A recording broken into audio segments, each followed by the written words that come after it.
startup, a mom-and-pop restaurant, or a hardware store on Main Street, entrepreneurs across the nation face a common challenge. They cannot find the capital necessary to sustain their businesses. For many firms, this can make the difference between staying open or going under. During today's hearing, we will examine what options are available to help small companies access capital. Lenders and entrepreneurs will share the real-world challenges they face in today's tightened credit conditions, as well as their ideas for making things better. In previous recession, the Small Business Administration has filled the gaps in private capital markets. Today, that is not the case. Loans funded by the SBA flagship program have been double-digit declines, meaning when we need the SBA to step in and help lift the capital markets, they are actually doing less.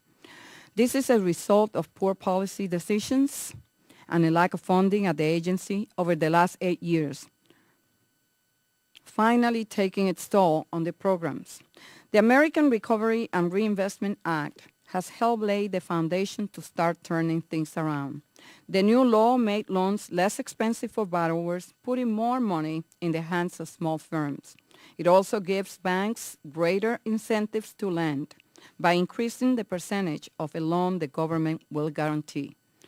It is a start, but we have a long way to go. Today, the SBA has not implemented over half of the Recovery Act provisions that Congress passed and the President signed. But as more and more of these initiatives come online, entrepreneurs should see an improved lending environment.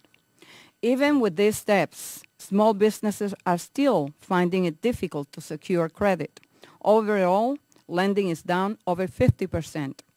At this rate, the SBA will make nearly $5 billion less in loans than it made in the previous year, demonstrating that the serious difficulties in the credit market still exist.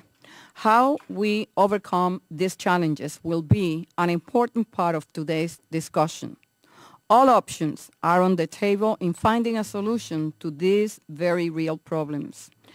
Where we can enhance existing initiatives, we should do so. But when programs no longer work, they must be replaced with measures that do meet small businesses' needs.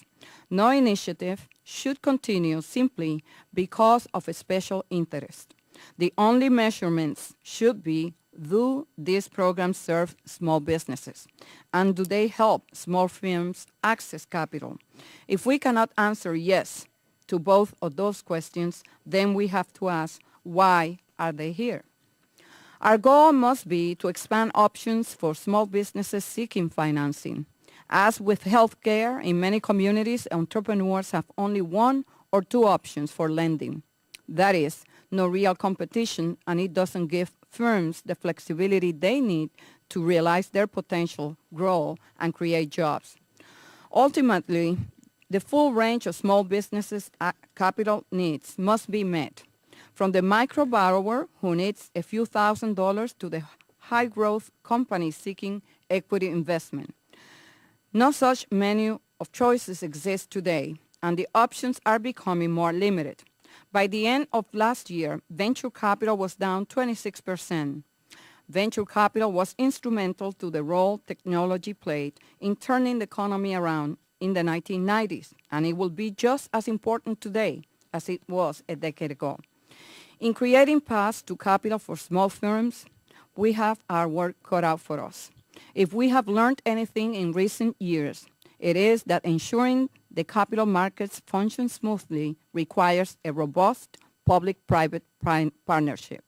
It is my hope that today's hearings begins a dialogue about how to renew that partnership. I have always said that access to capital is access to opportunity. In today's economy, the ability to tap into capital means a layoff worker can launch their own venture. It means companies would otherwise close their doors, stay open, and keep providing jobs. It means that when the economy improves, small businesses can hire again and sustain our nation's recovery.